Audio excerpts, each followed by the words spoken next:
Subhanallah, Wallahu Akbar. Rabbana atina fi dunya hasana wa fil akhirati hasana wa qina adhabanar. Allahumma salli ala Sayyidina Muhammad kama salaita ala Ali Ibrahim wa ala Ali Ibrahim innaka hamidum majid. Assalamu alaikum rahmatullah. We are back again at Surah Adhariyat, ayat 39. Ayat 39. We had stopped at when Allah said that in Moses there was also a sign. And we can ask ourselves what that sign was. So just as the movement of winds and the growth of plants, all these are signs of Allah. Just as Allah sent each prophet with a sign. And one of the signs that Musa had that we know about is that his hand, right, turned white without hurt. He did not have leprosy. And Allah gave Pharaoh other signs too, like turning the Nile River red and pestilence and different types of things that made them very uncomfortable in their society. So these signs that Moses had is on the same level. We can consider them on the same level as the blowing of the winds, the process of how fruits are grown. All of these are signs. So Allah is telling these people, look, just as this prophet came with a message and you reject him, there are consequences. Just as Musa went with a sign and Musa came with a sign and he was rejected, and Allah dealt with the people of Pharaoh. So it's a threat to the Arabs, the leadership of the Arabs at the time in how they handle the message and the messenger. So this is where a little synopsis. So we continue from there.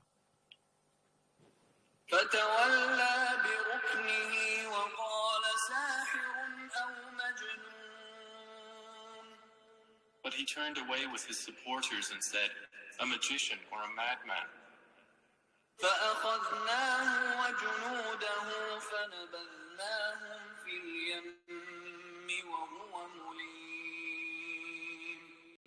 So we took him and his soldiers and cast them into the sea, and he was blameworthy.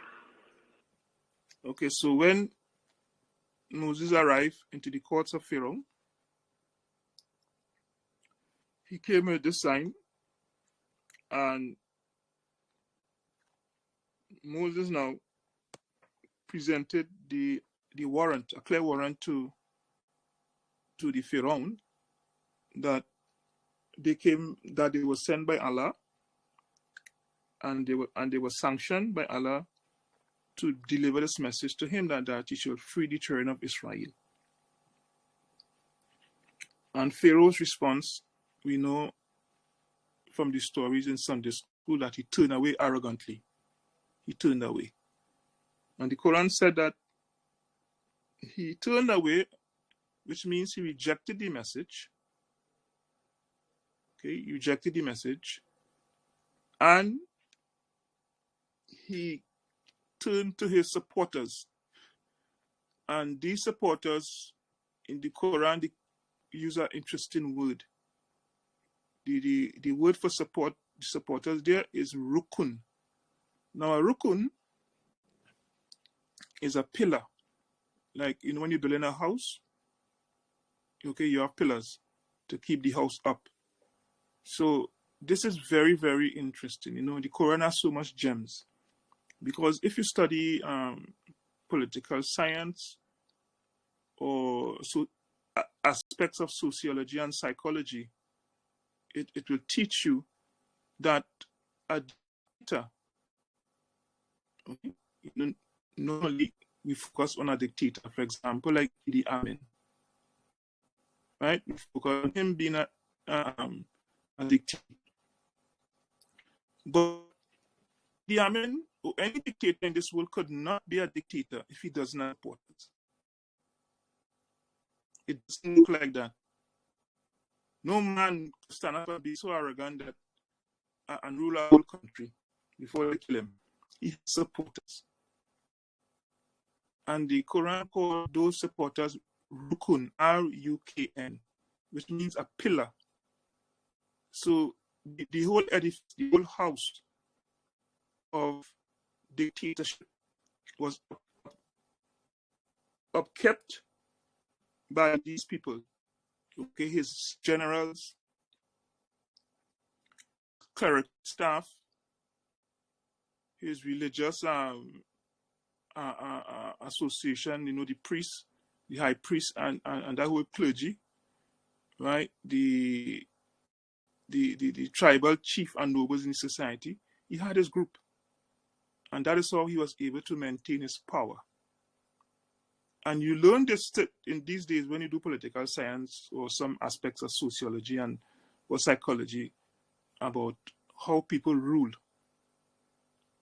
Okay, what is the dynamics involved in political power? And in a simple sentence, Allah says that he turned to his rukun. He turned to the people.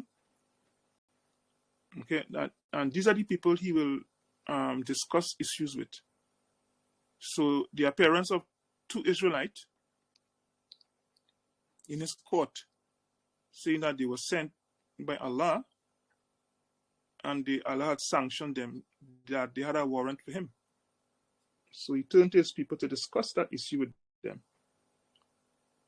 Okay? And this is how dictators act. They have the support. Although a lot of these supporters were people who grovel, who, if the dictator said the world is, the sun is square, they will say yes. Right? It's still a support, but they help kept the machinery of state going. And of course, a lot of times it is done because it benefits them and their families. So Allah called those people his rukun. Or another translation is his host.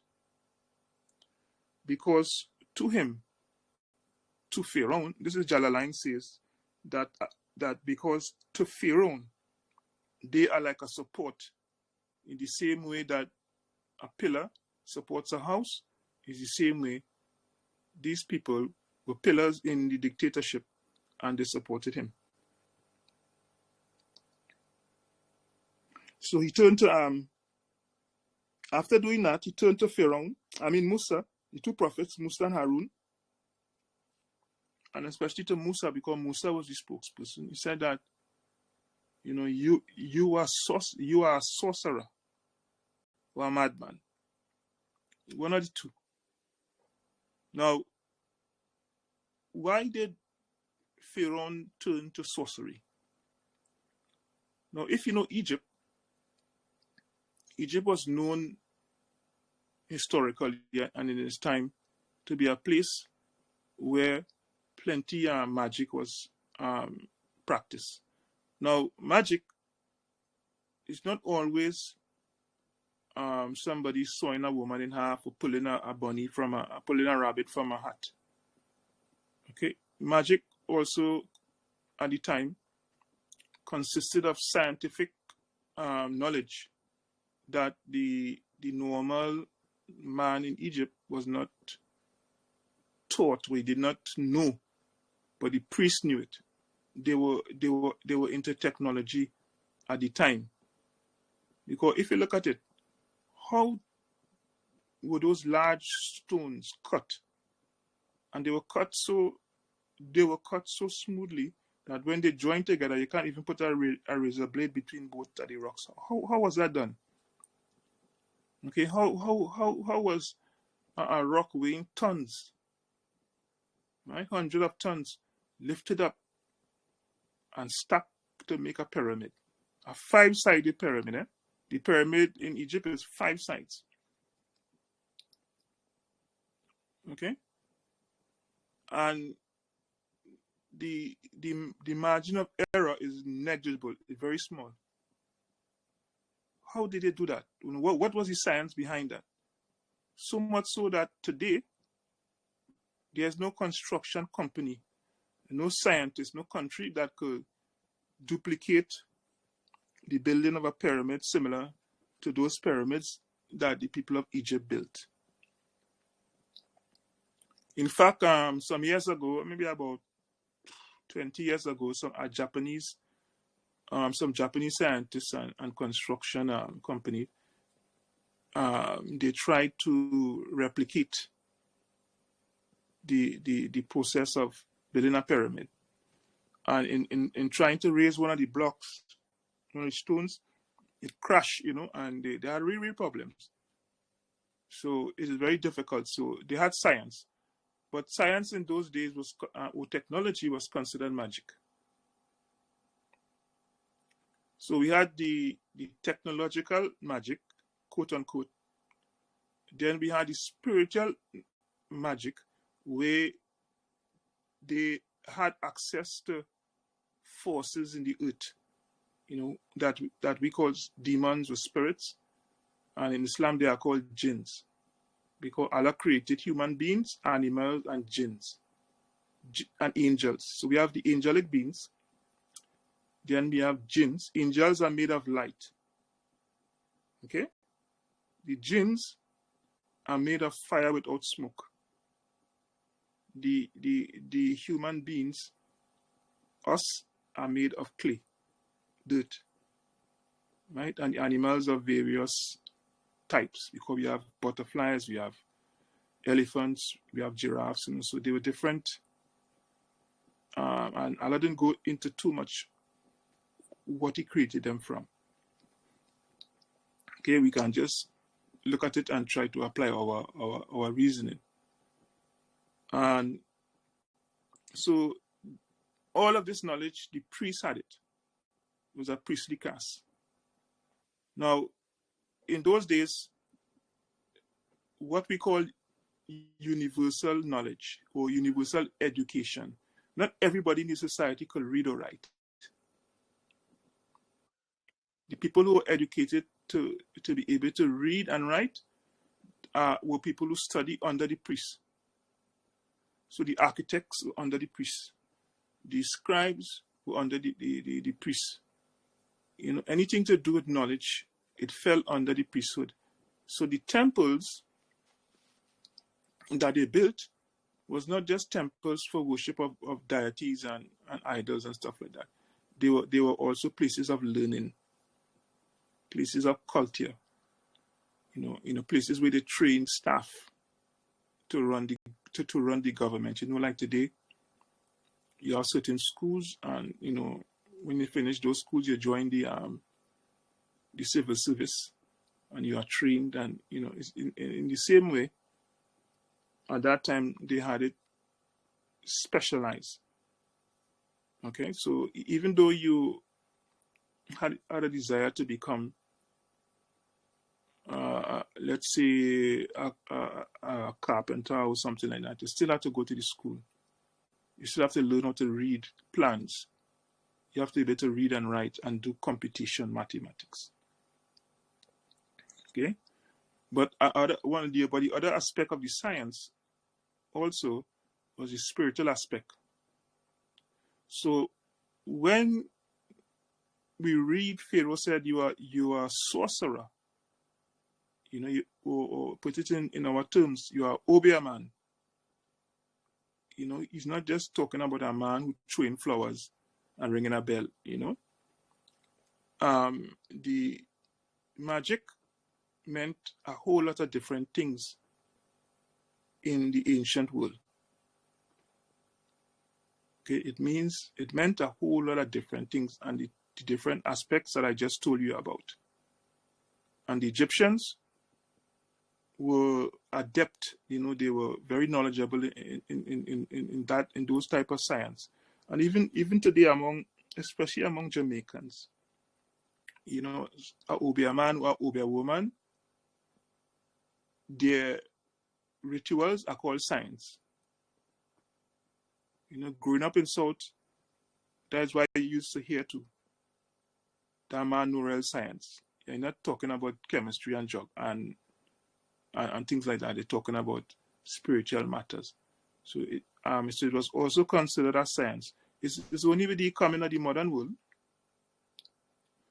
where they separated religions from politics, and where the rise of the atheists. Okay, the rise of the atheists.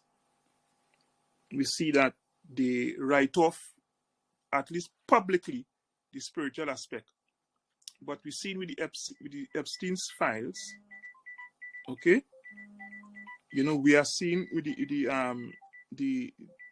with these files how, even though these big lords and presidents and rulers, okay, how they were involved in satanic worship. They were involved in doing rituals. But outwardly they tell you they don't believe in those things. But among themselves, they practice these things. Okay? So power on earth is always connected to something spiritual. Don't let nobody fool you. Power is always connected to something spiritual. And some of us know this. For example, you hear every election that this one went Muruga Road, and this one went to some Obia man in Tobago, or some Obia woman in Point 14. You hear this, you hear the pundit doing Kali Puja. You hear all these different things. And it comes a joke, people laugh at it. But if you check, it is very, very serious. People involved in the criminal world, as we hear, they have a ring that was mounted, or the weapon that they used was mounted, or a stick that they have was mounted, which means that they submitted themselves to some sort of ritual, by an Obia woman or Obia man, and that ritual was for protection. So you have the policeman and the criminal going to the same Obia man or Obia woman. Okay, the policeman used to have it too because he's up against forces in the society, and the criminals also has it because he's up against forces that wants to arrest him. So, and then even the judges now, they have their own cabal, they have their own lodges to protect themselves, because they will be passing judgment on powerful people. So they think they need spiritual protection. And then the lawyers, and it's a whole nasty thing that we're involved in. So, for us as Muslims, Allah sent down two powerful surahs. Okay, Suratul Falaq and Suratul Nas. And these surahs tells us that there are powerful forces involved in creation that can affect you.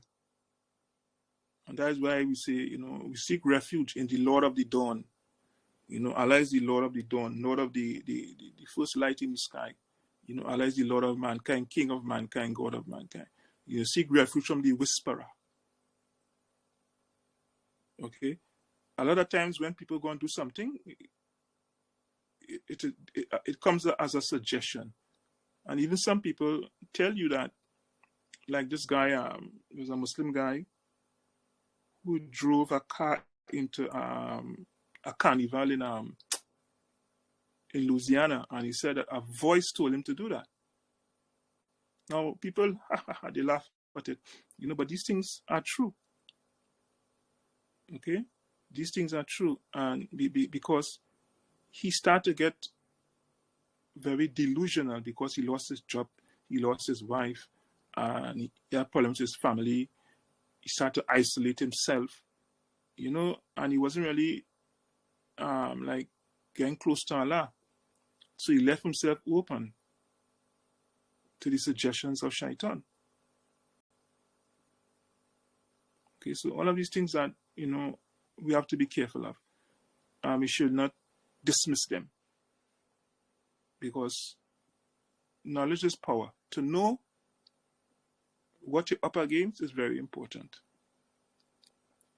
And Allah says in the Quran that Shaitan is Adu Mubin. He's an open, clear enemy. Shaitan is not your friend. He's an open enemy. And what is what the Satan, even the word Satan means somebody who opposes somebody else. What is the reason for Shaitan opposition?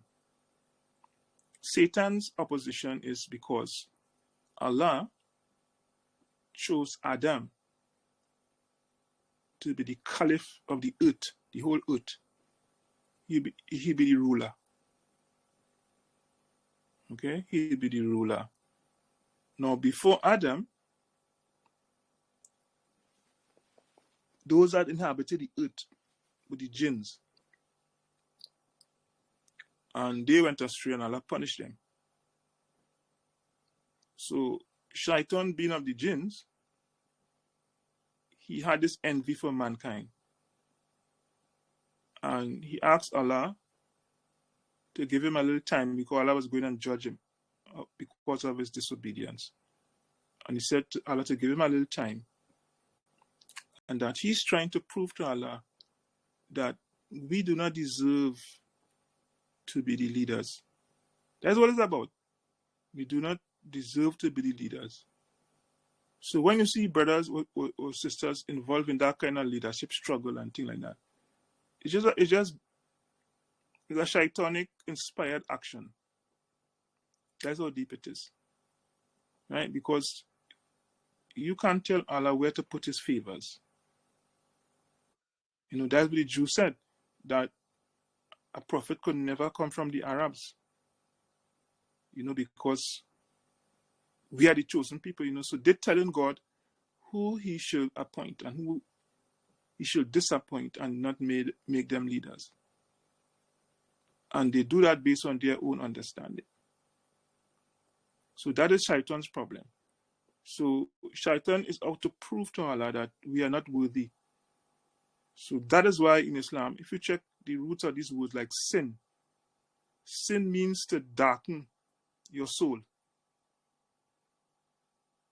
Okay? It's like you inflict a pain on yourself. Self-infliction. Okay, so that's the struggle we have, between the evil and the good. And it plays out in our lives every day. From the time we are born to the time we die, we are involved in this struggle. Okay, and even on the day of judgment, Shaitan will say, people go say the devil made me do it. Shaitan will say, me, I never make you do nothing. I just suggested and you follow. There's there's a couple of surahs in the Quran. It's called Khutbatu Shaitan, the sermon that Shaitan will give on the day of judgment. Because people, when they do evil, they say, the devil made me do it. No, devil, I make you do nothing. He said, you had seeds of that in your heart, and Shaitan just throw a little water for the seed to germinate. He encourage you. But if you don't have that, he has nothing to encourage you. You go to something else. And I just tell people, when you come into Islam,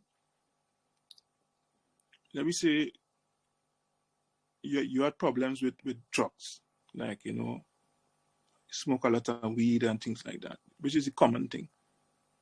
Now, when you become a Muslim now, you struggle with that. You struggle with, trying to control that drug weakness. Now, and to you, that is it is so big, and it takes up all your time. Now, when you conquer that, then you realize all the other weaknesses you have. But those other weaknesses was hiding behind the bigger problem, which was drugs. So that's what I tell people that, you know, as you control one area of weakness, you realize there are other areas. You know, so that's why it's a constant development that you go through as a Muslim, constant development. You know, we don't believe in that we are saved. Okay, we are not saved.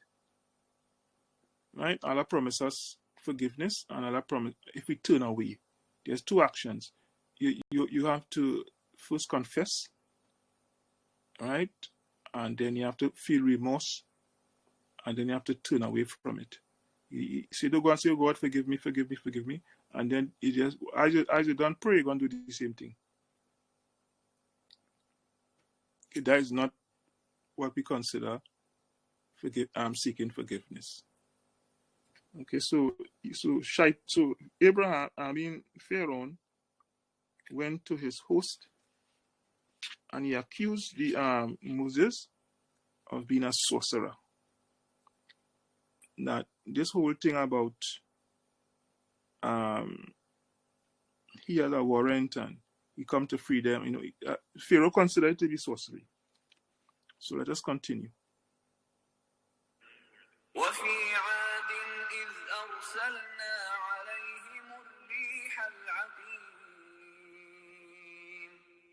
And in Ad was a sign, when we sent against them the barren wind. ما تذر من شيء أتت عليه إلا جعلته كالرميم. It left nothing of what it came upon, but that it made it like disintegrated ruins. So, after that action of Pharaoh, Allah said that Pharaoh and his whole retinue, his whole support system was defeated and thrown into the sea and they drowned. Then Allah said, and Allah said they was blameworthy, because Allah don't punish people just like that. Okay, because Allah said He does not oppress His creation. Allah don't oppress creation. So then it continues. And also in Ad. Now Ad was a nation of people that descended from Noah. They live in the Arabian Peninsula. You know, in those places that you see a lot of desert.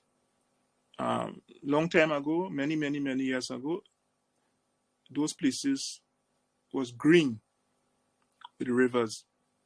And long time when you tell people this, they laugh at you. You know, because the scriptures say that people used to live there and had cattle and they had civilization. But when you go there now, you don't see anything. Now, since the advent of satellite imagery, okay, they can watch from the sky and take pictures of certain places. Okay, and it is called satellite imagery. And they use this imagery to look for oil and minerals and things like that. And when they examine it, now these satellites penetrate the surface of the earth. And over Arabia, they saw plenty rivers, you know, and places of civilization. So it confirms what the scriptures said about those places. And Ad was one of those places. They were a robust civilization. They were very strong people. Physically, they were strong people. Technologically, they were also strong. They had a presence about themselves. And Allah sent prophets to them. And because of their strength, they used to rob. They did a lot of highway robbery, because they oppressed people because they were so strong. I mean, physically, they said they were strong people, physically robust. And Allah sent, when they disobey the prophets, their prophet and the community of believers who rally around him, Allah unleashed a wind. Okay, Allah unleashed a wind, said, and we unleashed against them a barren wind. Why you call it a barren wind? Because this wind was not profitable. Like at the beginning of the chapter, the wind Allah spoke about is a wind that took seeds and dirt and deposited in other places. Like there are certain different types of pollination. The wind picks up flowers and seeds and take it to another place, and then you see those same flowers and those plants growing in another place. How did they reach there? Nobody didn't plant it. It's the wind. But this particular wind that Allah sent against the people of Ad was what he called a barren wind, because it brings nothing of good. It does not bring rain, nor does it pollinate any trees.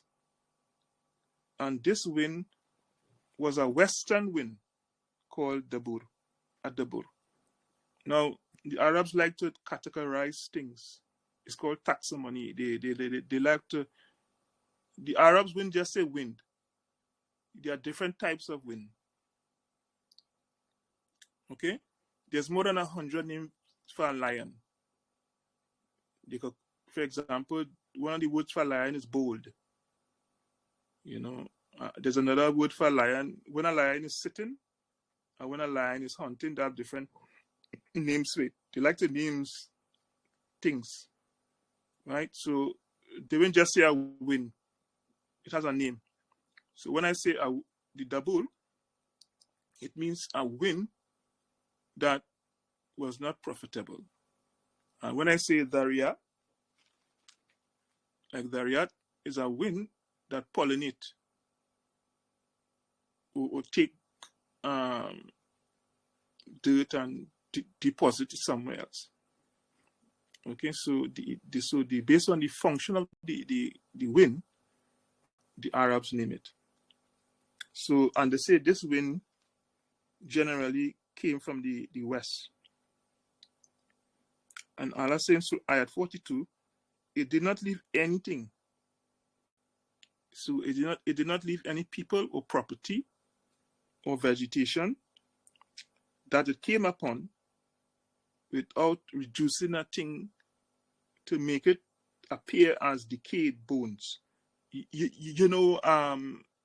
Somebody who has been buried, or animals who have been buried for a long time, the bones decay, and we know how they look. Okay, so that is what happens to the land that this wind passes over. It is withered and it is scattered.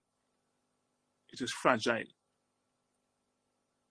Okay, and generally nothing grows in those places, and people tend to avoid those places. Up to now, those places in Arabia is called the empty quarter, and they just sand. There are one or two buildings, rock buildings you can see that remain, but people generally don't stay there. And the Prophet ﷺ said that if you are traveling, people used to travel through the desert for trade and whatever. He said, if you are traveling, do not stay in those places.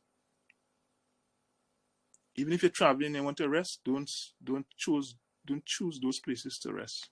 Move on until you find a better place. You avoid those places. So this is what happened to Ad, and this is just to demonstrate to the Arabs and the community of people that the Prophet Muhammad ﷺ was sent to, that what was in store for them in rejecting the prophet is similar to what was in store for the people that went before them. The people that went before them, they were visited with punishment. So you better be careful how you treat this prophet. So it was a threat and a warning to the Arabs at the time. Okay, so let us continue. وفي ثمود إذ قيل لهم تمتعوا حتى حين. And in Thamud, when it was said to them, enjoy yourselves for a time. فعتوا عن أمر ربهم فأخذتهم الصاعقة وهم ينظرون. But they were insolent toward the command of their Lord. So the thunderbolt seized them while they were looking on. فما استطاعوا من قيام وما كانوا منتصرين. And they were unable to arise, nor could they defend themselves. So we go to another community now. The sister community of Ad was a place called Thamud. And they were also rich, they were also famous. They had a large civilization, and Allah sent prophets to them. So when they say that the Quran is just a copy of the Bible, in the Bible there's nothing about Ad or Thamud. There's nothing about those people mentioned. So how could the Quran be a copy of the Bible? Where did they get Ad and Thamud from? But the Arabs knew about these people that lived before them. So the people of Thamud, and in Thamud, which means in what caused the destruction of Thamud. What caused the destruction of Thamud was also a sign. When it was said to them, now Allah had tested them. Okay, Allah had tested them. Because again, they used to oppress the poor people. And they used to make sure those who rule got the best of society. So Allah sent this prophet to them, and he said that he made a female camel, okay, as a sign. He said that they were not to touch this camel. They were not to do it any harm. So it was a test for them, right? Because they used to harm people and harm animals. They were wicked people, basically. And Allah tested them with this female camel. Okay, so because Allah had pointed out this camel as a test for them, they end up destroying the camel. They killed the camel in defiance of the command of Allah. And when they did that, the punishment did not immediately fall on them. Allah told them, enjoy yourself for a while. And that is something about the grace of Allah subhanahu wa ta'ala, that when people do wrong, Allah don't immediately punish you. And because punishment is not immediate, a lot of people tend to think that there's no punishment at all. Okay? And so that's why you hear people, you're always talking about God will punish and God will punish. How come God will punish? No, but these things takes time because, as Allah said, that they seek to hasten on the punishment of Allah. Why are they doing that? You should be happy that Allah don't take you to task immediately. If Allah used to take us to task immediately, how much of us would still be alive? Because some of us do all kind of different things that merit punishment of Allah, but then Allah leave you. So Allah never is hurried to punish his servants. Okay, take time. Allah give you time. And that time is considered as a mercy. So the people of Thamud, after they transgressed in killing the animal that Allah said that they should not kill, Allah told them to enjoy themselves a while. And in Surah Hud, Surah chapter 11, chapter verse 65. You will see Allah mention it. He explained, Allah says, enjoy yourselves in your houses for 3 days. So when Allah says for a while in this surah, he gave them 3 days. Okay. So after the 3 days, he said that they were looking around and I see nothing happen. So they were looking around and nothing happened. And they became more defiant and they became more scornful of the message of the Prophet. And they defied the command of Allah subhanahu wa ta'ala. So what happened to them? One good morning, a thunderbolt struck them. And when this thunderbolt clapped, it was a deafening sound. Okay? It was a deafening sound. And it seized them, it hit them where they couldn't self-move.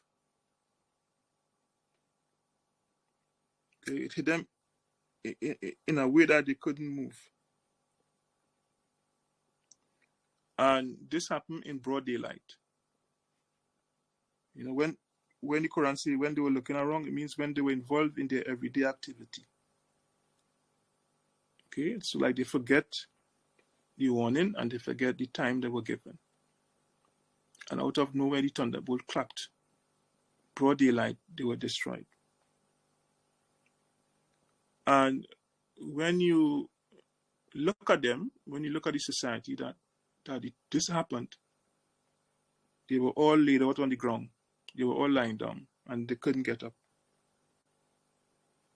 The chastisement was so powerful that it left nobody standing. Okay? It left nobody standing. So Allah says that they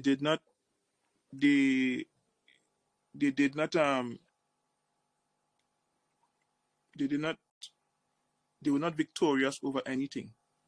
They were losers, basically.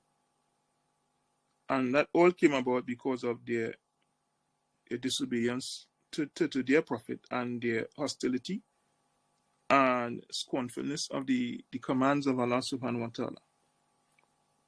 Right? So they also used to tell the people that do not follow this man. Follow us. We are the real people. We are the successful people. So Allah says in the end, they were not successful and they were not victorious. So we continue. وقوم نوح من قبل إنهم كانوا قوما فاسقين. And we destroyed the people of Noah before. Indeed, they were a people defiantly disobedient. والسماء بنيناها بأيد وإنا لموسعون. And the heaven we constructed with strength, and indeed we are its expander. وَالْأَرْضَ فَرَشْنَاهَا فَنِعْمَ الْمَاهِدُونَ. And the earth we have spread out, and excellent is the preparer. وَمِن كُلِّ شَيْءٍ خَلَقْنَا زَوْجَيْنِ لَعَلَّكُمْ تَذَكَّرُونَ. And of all things we created two mates. Perhaps you will remember. So, Allah says, lastly, and also the people of Noah. Okay, Noah was one of the I think, three great-grandson of, grandson of Adam, our first father.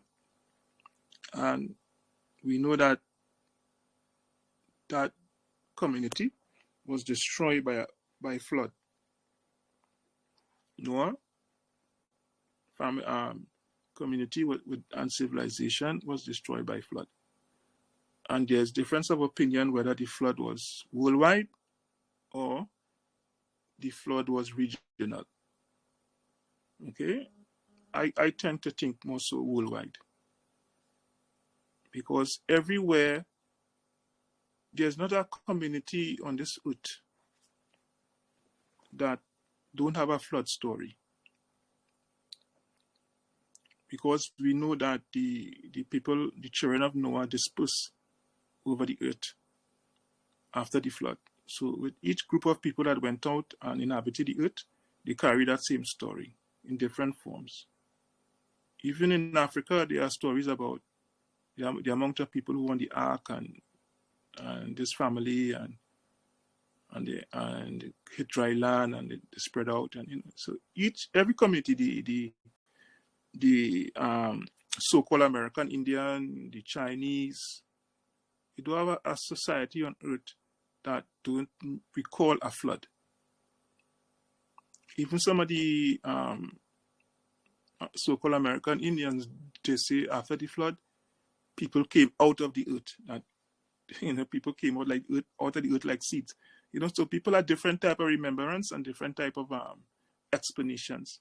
But the bottom line, there was a flood, and there were survivors, and that these people came from those who survived that flood. Okay, so that is a fact. People don't argue that again. There is a flood. It was a flood. And Allah said, these were the people who went before. So before you, your actions are similar to the action of those people who were before you. And my response was this. Allah shows you the different type of responses that He destroyed the various communities. And these actions of Allah is called the Sunnah of Allah. S-U-N-N-A-H is called the Sunnah of Allah, which means the way Allah behaves. Okay, the way that Allah behaves. And the mere fact that our civilization has done so much wrong. I mean, just the transatlantic slavery alone, where they just took people and made them slaves, to the oppression of people today. People believe that, how come we are not punished? Suppose we are just in the mercy part of the punishment hasn't come as yet. We are just given a time. Who knows how long we have been given? So there are signs of the last days. There are things to look for. Okay, there are things to look for that we should pay attention to, that shows you that the time is coming close. And these are called the signs of the last days. Okay, each prophet told you about what to expect. And from all accounts, some of the major things that is supposed to happen hasn't happened as yet. Because the Prophet Muhammad ﷺ said that when the major things happen, they will fall like, when you burst a chain, a chain with beads, how all the beads fall one after the other. He said, once the time has come and the major signs happen, and that chain bursts, then the other signs will follow it quickly. So what we have right now is just the minor signs. Okay, we have a lot of minor signs. So we could just be in an impasse between punishment before Allah decided to deal with this society. And when I talk about society, I'm not just talking about Trinidad Island society. I'm talking about world civilization. Everybody. So he said that these what happened to the people before, and this is what happened to them, and this is how I acted with them. So if you people of Quraysh don't know, be careful of what you are doing, because this is how I act. And then Allah says, they were an immoral lot. You know, they were people who had no morality. They were people who had no morality. And this is one of the biggest aspect of this time we live in, this age. Lack of morality. People are becoming more immoral every year, every month, as the time goes by. And then Allah stopped there and he changed the topic. And the heavens, you know, there's also heaven, yeah, and the heaven, not heavens, and the heaven, which means the galactical heaven, the heaven right above us, what we call space. There's also a sign, and it was built with might. You know, so the heaven was built with power, and the heaven manifests power, and that's why some people today they talk about the universe. You know, the universe bless me, or the universe help me, and you know, they look at the power of the universe because they recognize it is mighty and it is powerful. It is, you know, if you see a picture of the universe here, I mean, you will be wowed. You know, the type of how it looks, and the different colors and different things like that, and it makes you think. You know, who created all of this? Who created all of this? And because of that, people tend to attribute power, the universe, but as a power in itself, and not as an expression of Allah's power. They look at the universe as a power in itself, that it can dictate things to you and it can tell you things. Okay? But it is just a manifestation of Allah's power. It is not Allah. It is His creation. And then Allah says, look at the earth. He's signing the earth. We spread it out. We made it level. When Allah used the word spread it out, it means that He make it in such a way that people can live. Okay, He made the earth in such a way that you can live on the earth. And Allah said that what an excellent spreader. You know, Allah praised Himself. He said that look how the earth is spread out, and whoever did that is an excellent spreader, talking about Himself. And that is who He is. Then He said, and of all things were in part of the creation, all things in creation, right? We created in pairs. All things created in pairs. So in creation, we have a duality. Things were created in pairs, male and female, heaven and earth, sun and moon, according to the comment, the person who's giving the explanation, Jalalain, he said,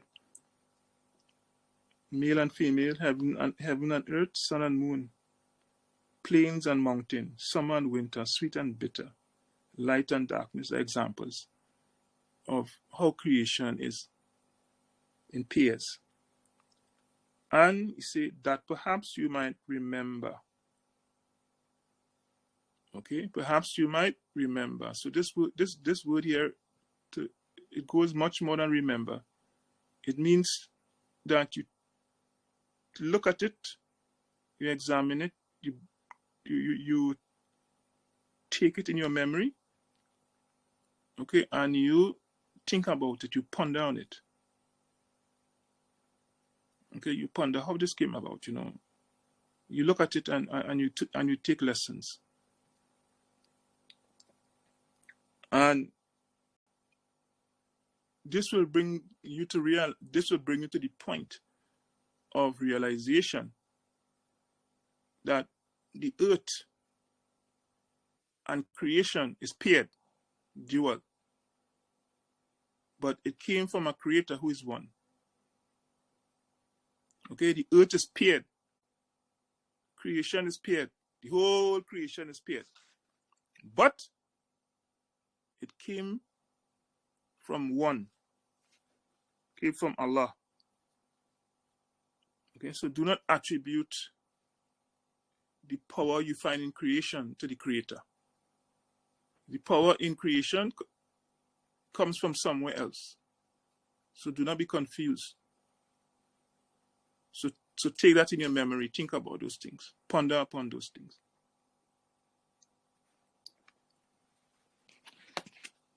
Okay, so Allah is also telling you that ponder upon the signs that went before. What happened to these people? Think about it. Don't go through life unconscious. Be conscious of history and be conscious of creation and be conscious of what is around you. So we continue.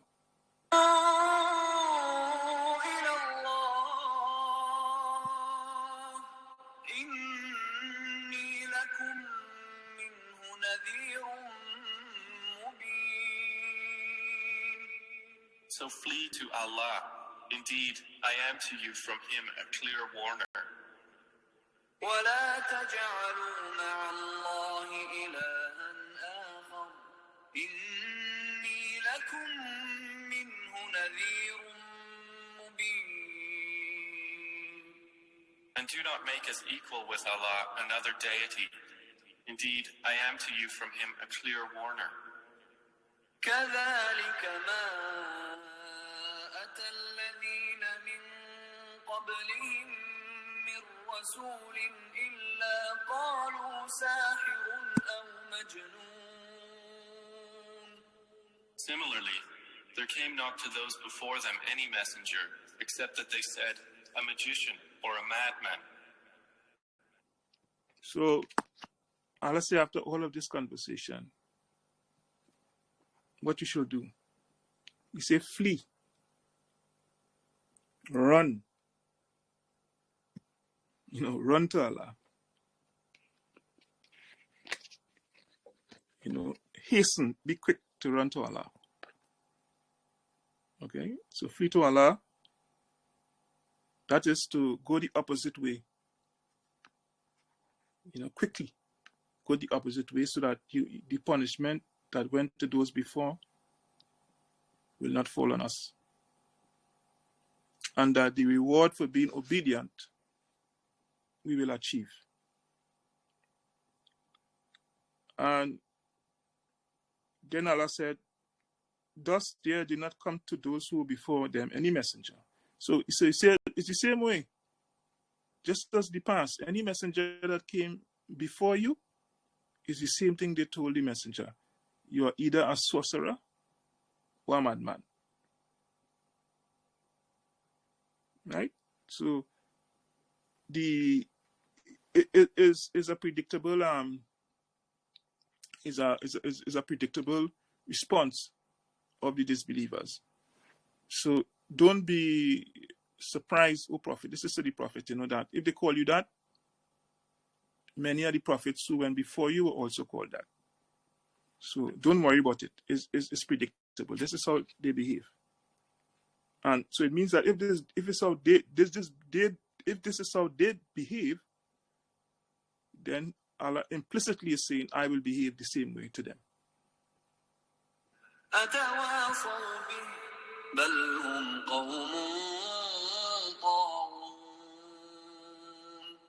Did they suggest it to them? Rather, they themselves are a transgressing people.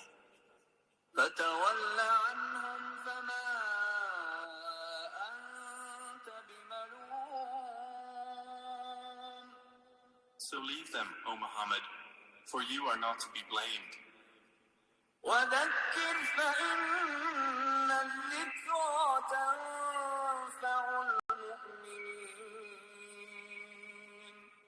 And remind, for indeed the reminder benefits the believers.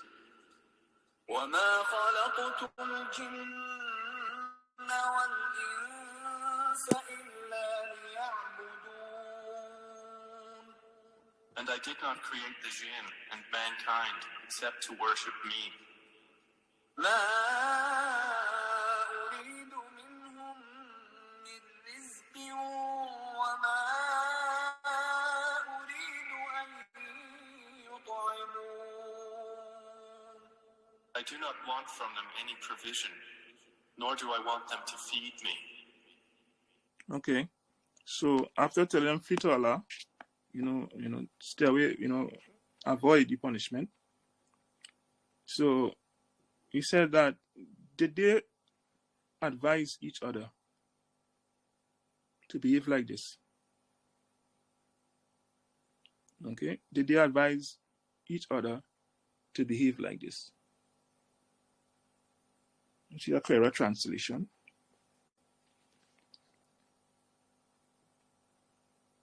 Like, is this what they told one another? So what he's saying here is that the way these people are behaving, is it possible that those who went before left information or told them that this is how you should behave when a prophet comes?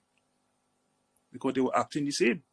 Despite punishment came, before, these people were acting the same.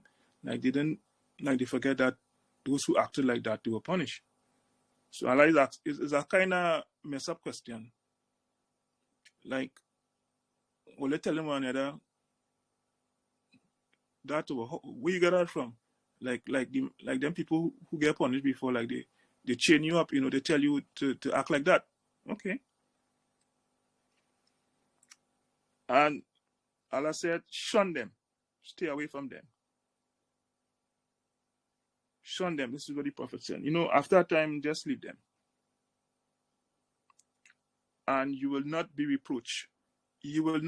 Allah will not blame you for not delivering your message. Okay? Because sometimes the hostility could be so strong. Because, in those days, they used to kill you, when you go up against, them, Rome used to kill the Christians, put them in the what they call the circus. Circus don't always mean a place where you see lions and tigers. You see strange people. Is an open Colosseum, and they used to throw the Christians there to be eaten by lions and tigers and these different wild animals. Why? Because they went against the religion of the Romans, and they believe in the Prophet Jesus, and they not worship idols and things like that. Among the time, in the Prophet time, they used to kill them. They were killing so much that he decided to send some of his people who followed him, his followers, to Abyssinia in Africa to live under a Christian king. Because the Prophet said that this particular king was a just man. Okay, so this teaches you as a Muslim that not because somebody might not be a Muslim, there's the worst creature on earth. There's virtue amongst mankind, among all different types of people. Even in the atheists, there are people who are virtuous. Because it's part of their nature that Allah created them on. So Allah said, leave them, and remind. Let the Quran be a reminder. So in your dawah, you don't pressure people. You remind them, hey, remember your Lord. Remember Allah, that He gives you food, He gives you wealth, He gives you family. Remember Allah. You remind them.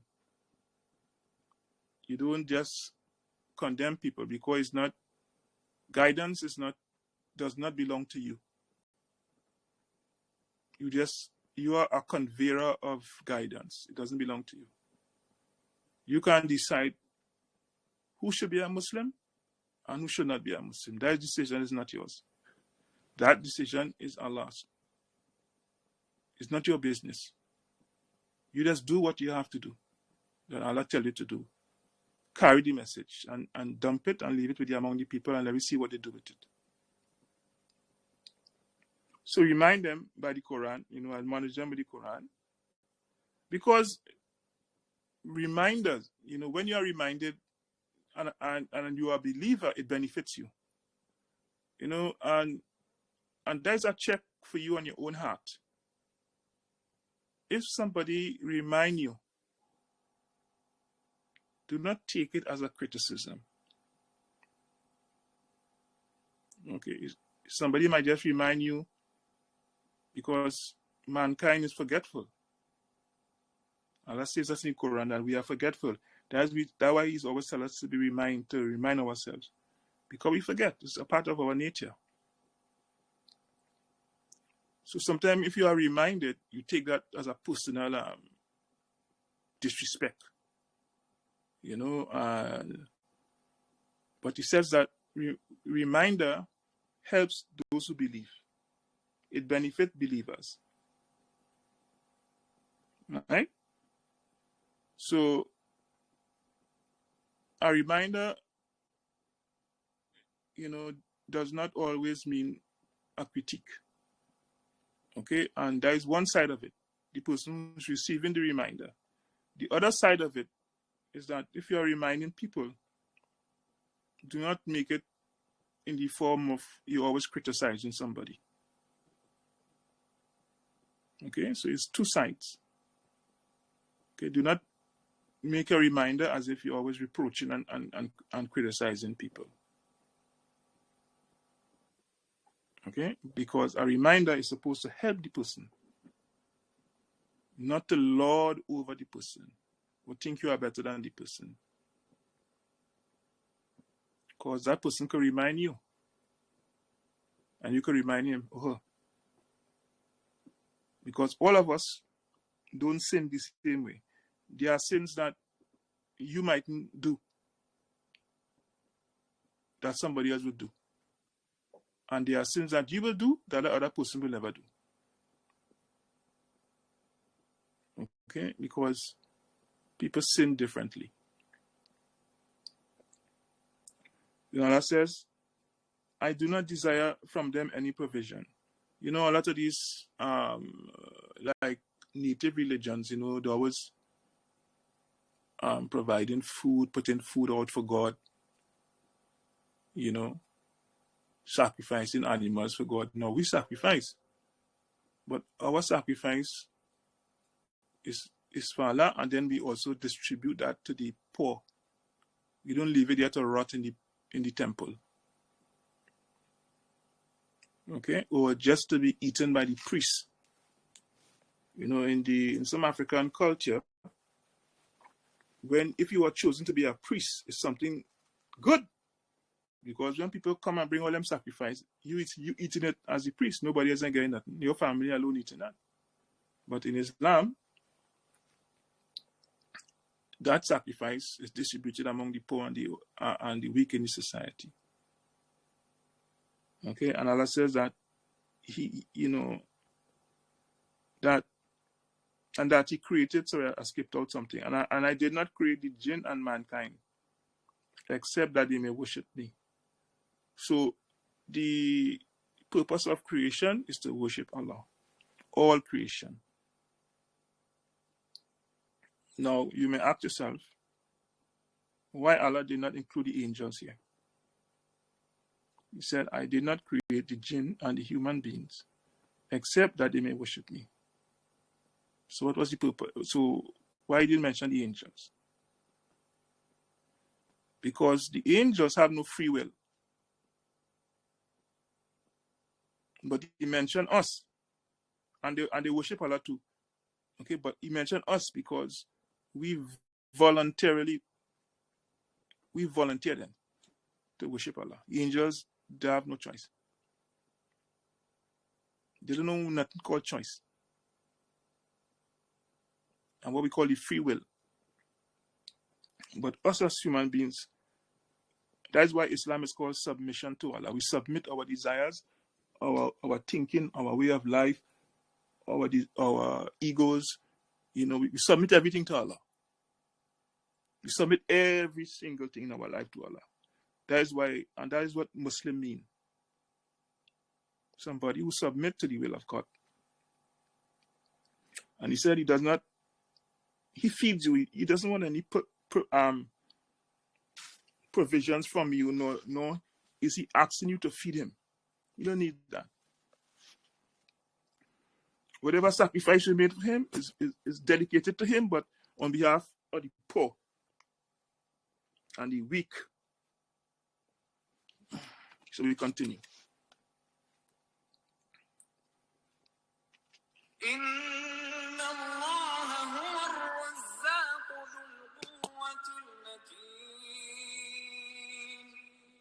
Indeed, it is Allah who is the continual provider, the firm possessor of strength. فَإِنَّ لِلَّذِينَ ظَلَمُوا ذَنُوبًا مِثْلَ ذَنُوبِ أَصْحَابِهِمْ فَلَا يَسْتَعْجِلُونَ. And indeed, for those who have wronged is a portion of punishment, like the portion of their predecessors. So let them not impatiently urge me. فَوَيْلٌ لِلَّذِينَ كَفَرُوا مِنْ يَوْمِهِمُ الَّذِي يُوعَدُونَ. And woe to those who have disbelieved from their day which they are promised. Okay, that brings us to the end of that surah, the chapter. So Allah says here, indeed, it is Allah who is the provider and the Lord of strength and stillness. So Allah provides for you. Strength comes from Him. You don't need, because what do you need food for? You need food for strength. When you eat food, it burns energy, and the energy gives you strength. So Allah says He's the Lord of, He's the strong one. You don't need food to make Him strong. Okay? And He provides for you, so you don't need for you to bring anything to Him. And on top of all of that, He is firm. Despite He is merciful, He is beneficent, He is love, He is also firm, which means are able to punish you. And for those who have wronged, as I told you, sin in Islam is a self-inflicted wound. You wrong your own soul. When you commit a sin, you're hurting nobody, but your own self. So for those who wrong themselves, right? Like the people of Mecca, Jalaline said, what they were doing, they were wronging their own selves. They were not doing the Prophet anything, nor his community anything. But they were placing themselves at a disadvantage. There will surely be, there's a portion that is put aside for them that do that. They will share in the chastisement. Right? Like the people who went before. So your behavior the results of your behavior will be the same results that the people who went before if you chose that way to go. So He said, do not let them say, bring it on. Do not let them say, bring it on. Like, bring on the punishment. He said, don't do that. Don't hasten Allah to bring on punishment. Don't call down punishment on yourself. Don't blight yourself. Because when it falls, it falls. There's no respite. There's no escaping it. So in this time, reflect, remember, think about it. Hard. And then Allah say, why lul? Which is a verbal expression of, boy, trouble, boy. Why lul? Trouble. To those people who Allah has to move against. To those who disbelieve. Okay? Because they will have to face a terrible day, the day of judgment. Right? They will have to face a terrible day. So in addition to being punished in this world, right, Allah says that there's another punishment that you'll have to face. Okay, the punishment of the hereafter. So you can see how Allah sum up everything into one.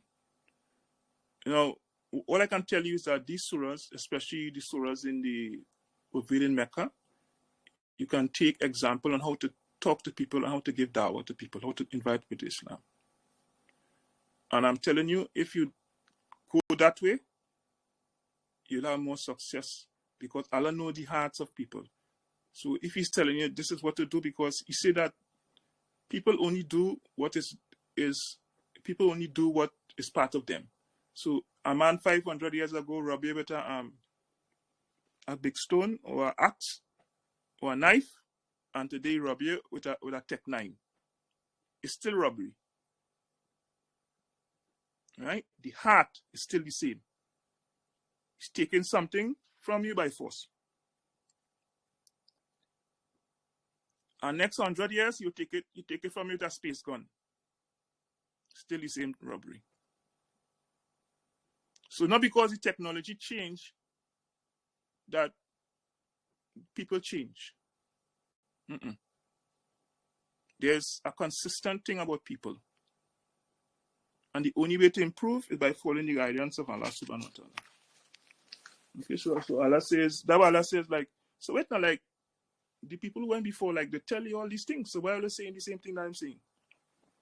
It's a rhetorical question. It's a kind of ridicule to, Allah's ridiculing them. So tomorrow,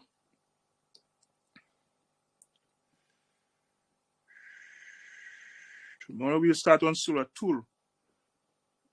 Surah Tur, the mountain of Tur, where Moses got his revelation from, Surah 52. So we'll continue tomorrow. Any questions? Can we pass our time? I don't want to go beyond your time. Okay, so no questions. I'll close up. Subhanakallahumma bihamdik, nashhadu an la ilaha illa ant, nastaghfiruka wa natubu ilayk. Wa la ilaha illa fikus alladhina amanu wa amilu salihat. Subhaq. Assalamu alaikum, and thanks for taking time out to sit with us and to benefit us. It benefits me too, because I have to think more and study more as a teacher to convey the message of Allah subhanahu wa ta'ala. And I hope it benefits you as students. Assalamu alaikum. Wa alaikum salam.